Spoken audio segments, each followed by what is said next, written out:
Hey friends, welcome to my DIY chocolate bar squishies. Here's Cora modeling the squishies in the front here of my video. So what I have is these chocolate bar packaging from the Dollarama with like 10 bars in them, and I use these to make my squishies for Cora and my granddaughter.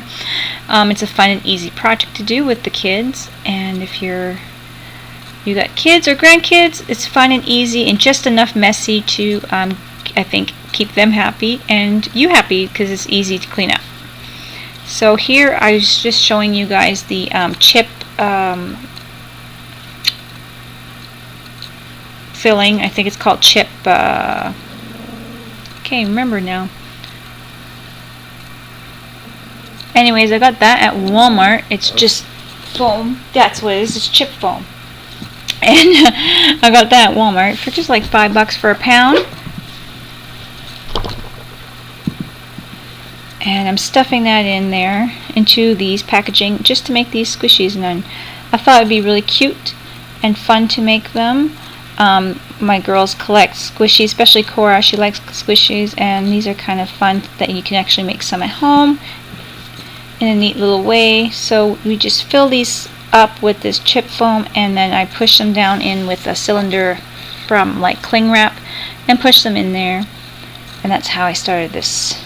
That's how I did it. And then I just actually use tacky glue at the very ends, and you can also add a little bit of packing tape for a little extra security, which I actually did later on.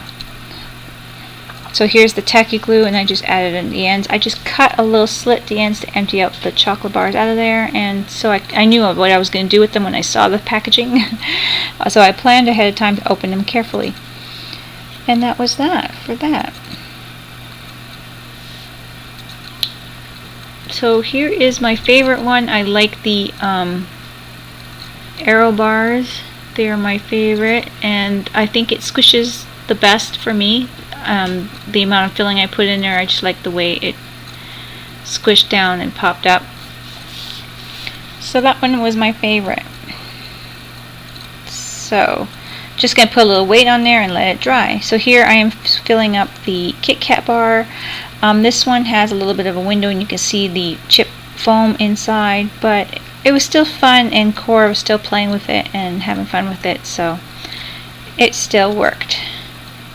And again, just filling it up and pushing them in. And this is the kind of project where you got the clingy, foam everywhere, but it wasn't really too messy. It was enough, I think, messy for the kids to play with, but not overly like wet and splashy messy for us to clean up. So it was nice. All I did later on was just use a damp cloth to wipe away and clean it up. So here I got this one. Gonna work on my O. Henry bar, and this one tore a little bit down, but ended up still gluing it and using packing tape to secure it, and it still works and squishes very well. Did the same thing with them all and glued them all, and then I did use a little heat to dry the glue a little bit, but not too much, and then I just put some packing tape on the ends. I didn't do the packing tape on the video, but I did it later. And that's pretty much it. So I'm just going to keep stuffing them and then gluing them down. Here is the Kit Kat, putting that glue in there. I like to use the tube roll or two or anything like, a little rounded too, to kind of just press down on there. I think I did that on one of them. And here's my damp cloth, and I just wipe it away, the static cling of the chip foam, and there it is. That's my project. It was pretty easy to clean up. And then Cora just loved them and was playing with them, and my granddaughter loves these and loves to make them. So I hope you guys enjoyed this project and give it a try with your kids or grandkids.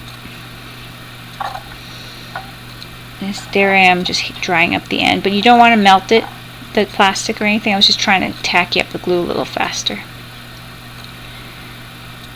so I can squish it before the video was done. I didn't want to wait. So at the end I give a little squishy demonstration, and then I let Cora play with them, and it was all good. Hope you guys enjoy it. Thanks for watching.